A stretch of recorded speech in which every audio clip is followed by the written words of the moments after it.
Habari mwanafamilia wa The Catalog, karibu tena kwenye kipindi kingine cha The Catalog. Leo tutaongelea mikakati ya kuweza kupunguza uzito.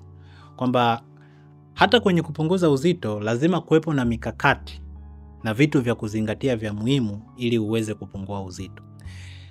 Sehemu ya hiyo mikakati ya kwanza kabisa ni namna ya lishe, na hiyo tulikuwa tumeongea kwenye episode iliyopita. Ili uweze kupata uelewa zaidi kwenye mambo ya lishe kwenye kupunguza uzito, basi nakusihi sana uweze kuangalia ile episode nyingine ambayo inaonyesha namna ya kuweza kula ili kuweza kupunguza uzito. Kwenye hii mikakati ni vitu vya muhimu sana ya kuweza kuzingatia, kwa sababu watu huwa wanahisi ni lishe peke yake au ni lishe na mazoezi tu ndo zinahusika kwa kiwango kikubwa ili mtu aweze kupunguza uzito. Lakini naweza nikakuambia kwamba ni zaidi ya hapo. Kuna mambo mengine ya ziada ambayo ni muhimu yaweze kuzingatiwa ili kuweza kukusaidia wewe kupunguza uzito. Sasa ni mikakati gani hiyo ambayo ni ya muhimu sana ya kufuatilia na kuzingatia ili uweze kupunguza uzito? Mikakati ya kwanza kabisa ni kwamba lengo haitakiwi kuwa ni kupunguza uzito. Lengo inatakiwa iwe ni kuwa na afya bora. Kwa lengo lako unapotaka kufanya program ya kupunguza uzito, isiwe tu kwamba mimi nataka kupunguza uzito, lakini lengo lazima iwe kubwa ya kwamba unataka kuwa na afya bora, na ndio maana unataka kupunguza uzito. Kwa nini ninasema hivi? Nimefanya program nyingi za kupunguza uzito na watu, na nilichokuja kugundua, watu ambao wamekuja kwangu ambao tayari walishafanya program zingine kwa ajili ya kupunguza uzito, walikuja na changamoto ya kwamba walifanya jitihada za kupunguza uzito na kweli walipungua uzito, lakini baada ya muda ule uzito ukaanza kurudi tena. Na kuna wengine ambao wamefanya program ya kupunguza uzito ukapungua, lakini ikafika sehemu fulani uzito ukasimamia pale pale, haipungui tena, japokuwa hawajafikia kwenye yale malengo ya afya yao kuwa bora. Sasa tunapokuwa na lengo la kupunguza uzito peke yake, pale kuna changamoto, kwa sababu ukiweza kupunguza uzito, manake unaweza ukafanya jitihada zozote unazoziweza kwa ajili ya kupunguza uzito, lakini kwenye zile jitihada ulizozifanya kuna vitu ambavyo huwezi kuendelea kuzifanya maisha yako yote. Na kama hutoweza kuendelea kuzifanya maisha yako yote, manake ni rahisi kupelekea ule uzito kuweza kurudi. Lakini kama una lengo la kuwa na afya bora, manake tayari utaanza kuweka mikakati endelevu hata pale utakapomalizana na program ya kupungua uzito, lakini utakuwa bado unaendelea kufanya jitihada za afya yako kuwa bora zaidi. Kwa hiyo wengi ambao walilenga kupungua uzito peke yake, mara nyingi wanapungua, lakini baada ya muda uzito unarudi. Lakini waliolenga kuwa na afya bora, wengi wameweza kuimarisha afya yao kwa kiwango kikubwa na kuweza kuwasaidia kupunguza uzito na mambo yakaenda vizuri.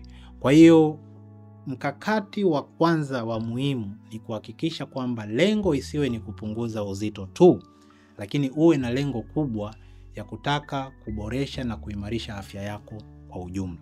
Mkakati namba 2, na hii huwa nawaambia wagonjwa wengi sana, inabidi ujiandae kupiga hatua kidogo kidogo.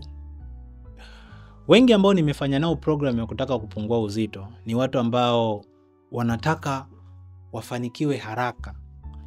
Anataka ndani ya mwezi apungue kilo 7, kilo 8, kilo 10, miezi miwili apunguze kilo 20, miezi mitatu apunguze kilo 40. Kusema kweli hivyo vitu vinawezekana, lakini kwenye kufanya kwangu program kuna changamoto 2 huwa zinakuja kwenye hiyo hali. Changamoto ya kwanza, watu kukata tamaa mapema. Kwa sababu umeweka malengo ambayo ni makubwa sana, ambayo kitaalam inakuwa sio sahihi, pale ambapo unakuwa hauzifikii kwa ule muda ambao ulikuwa unatarajia uweze kuzifikia, ni rahisi sana kukata tamaa na kuachana na program ya kuendelea kupunguza uzito. Kwa hiyo ni changamoto namba 1 ambao watu wanaojitahidi kupunguza uzito, ambao wanaweka malengo makubwa ambayo hayawezi kufikika kitaalam, ni rahisi sana kuweza kukata tamaa. Na hii inatokana na nini? Kitaalam tunasema hivi, mahesabu ya kawaida tunahitaji mtu apungue kilo 0.5 mpaka kilo 1 kwa wiki. Kwa hiyo ni 0.5 mpaka 1 kwa kila wiki, ambayo kwa mahesabu ya kawaida tukichukulia kwa kiwango kidogo sana cha 0.5, manake kwa wiki 4 ambayo ni mwezi mzima ni sawa sana kilo 2. Na tukienda kwenye limit ya juu ambayo ni kilo 1 kwa wiki, manake atakuwa ni kilo 4. Kwa hiyo kitaalamu kuna namna ambavyo tunafanya mahesabu kwenye swala la kupunguza uzito na kuweza kuweka yale malengo.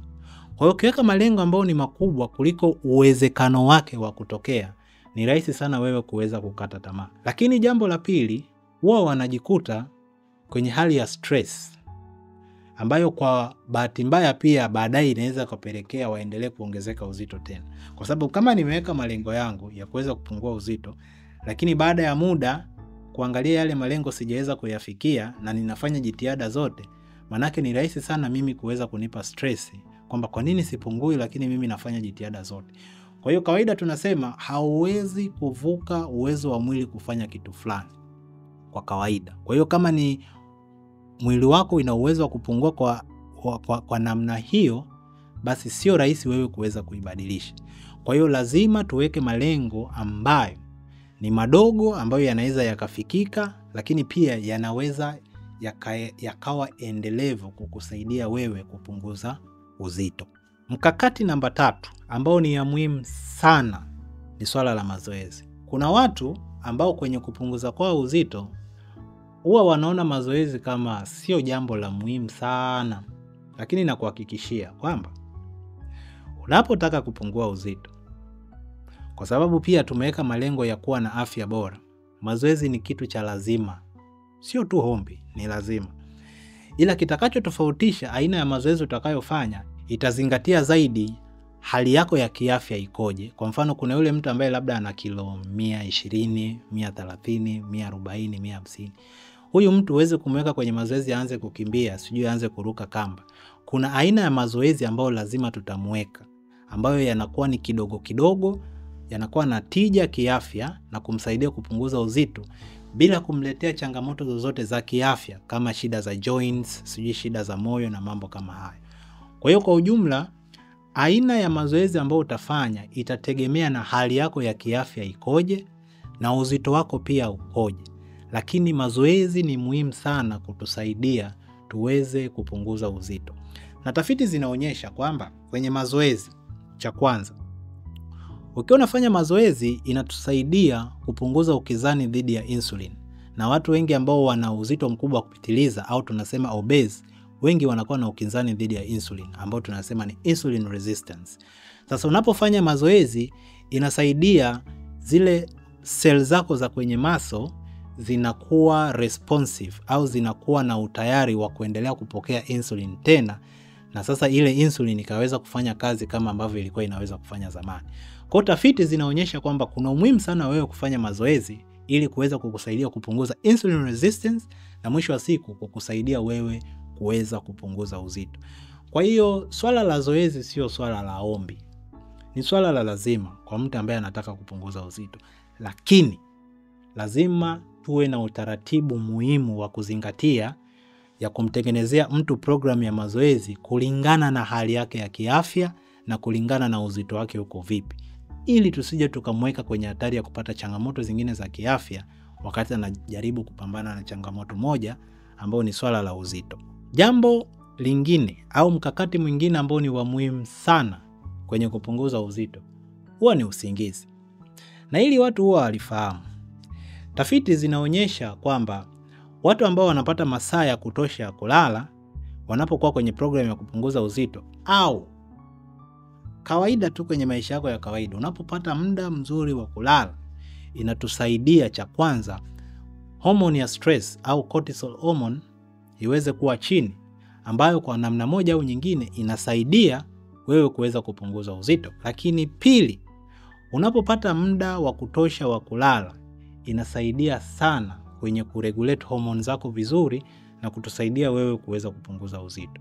Na tafiti zimeenda mbali zikaonyesha kwamba wale watu ambao wanalala masaa machache kuliko kawaida, ambao kawaida tunashauri kuanzia 9 7 mpaka 9. Masaa ya kulala ni 7 mpaka 9. Na unapopata hayo masaa ya kulala vizuri, basi inatusaidia kwa namna moja au nyingine uzito uweze kupungua, kwa sababu mwili pia inaweza kupata fursa ya kutosha kutoa taka mwili na kujisafisha vizuri na kuondoa vile vitu ambavyo havihitajiki, ili mwili iweze kufanya kazi vizuri, na hata pale unapotaka kupungua uzito iweze kupungua vizuri.